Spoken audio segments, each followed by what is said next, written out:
The only problem couples ever have is defensiveness. Contrary to what some professionals say, your problem isn't fear. It's your knee jerk reaction to fear, your defensiveness, your natural inclination to protect yourself from whatever you fear.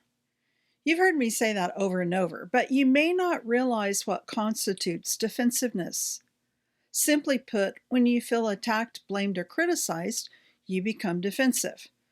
Other things can put you on the defensive too, such as being ignored, wounded, or disrespected.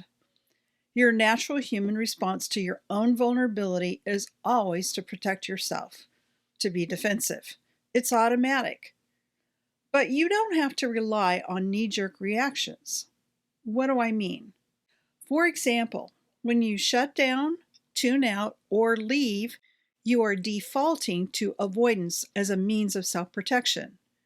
You may tell yourself that you're just allowing her space so she can calm down, but you may simply not know what to say or how to respond, especially if she's bringing up a subject that she's talked about already. Doesn't she know you heard her the first time? The short answer? No, she doesn't, because you didn't respond the first time either. On the other hand, when you get angry, you're protecting yourself through a counterattack. Or maybe you're the initial aggressor? You're the only one of us who knows the answer to that. Don't fool yourself. Over the centuries, people have fine-tuned their anger into something they can defensively deny if needed. You know the term passive-aggressive and its cousin gaslighting, right? Big mistakes, made by both men and women. Here's another frequently utilized reaction. So many times I've heard a husband say, "I took it for as long as I could." That is, he admits he's been avoiding the issue for as long as possible. Suddenly, he becomes angry and aggressive. Or perhaps more likely, he finds a way to disappear, to make himself even less available than he already was. Why? Because he doesn't want to risk losing control. He doesn't want to attack the woman he loves. So he withdraws from the marriage, working longer hours, coming home later and later, or he drinks more than usual, stares at the television night after night.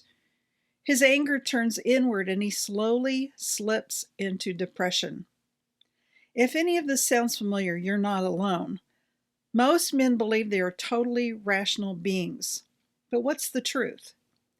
Each of those reactions, such as your self-protective tendency to avoid, to attack, or to avoid then attack, are based in your emotional responses to your environment. It's not your fault for two reasons.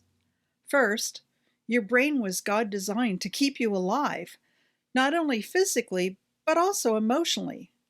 That means your defense system needs to activate without any forethought. Of course, you're smarter than that. Sooner or later, you'll figure out what the problem is and how to solve it, right? The second reason it's not your fault: no one taught you how to solve this kind of problem, to make sense of a woman, what she does and why she does it. You feel like she's always attacking, blaming, and criticizing. However, that's only the surface story. Remember, she's human too. When she feels vulnerable, she reaches out to you. But she doesn't understand you either. She has no idea what it means to be a man. So, her words often sound like accusations and attacks. You feel disrespected, and you defensively react by avoiding what she thinks would be a dialogue or a discussion about a problem. You think she's trying to take over, and you begin to feel like you failed. Instead, you blame her for not being submissive. Now, that's an important topic, but we'll have to talk more about that another time, okay?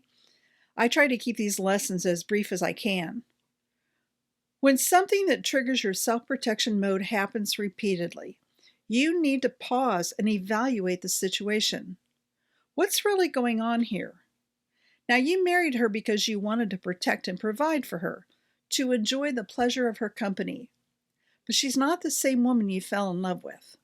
So what happened to her?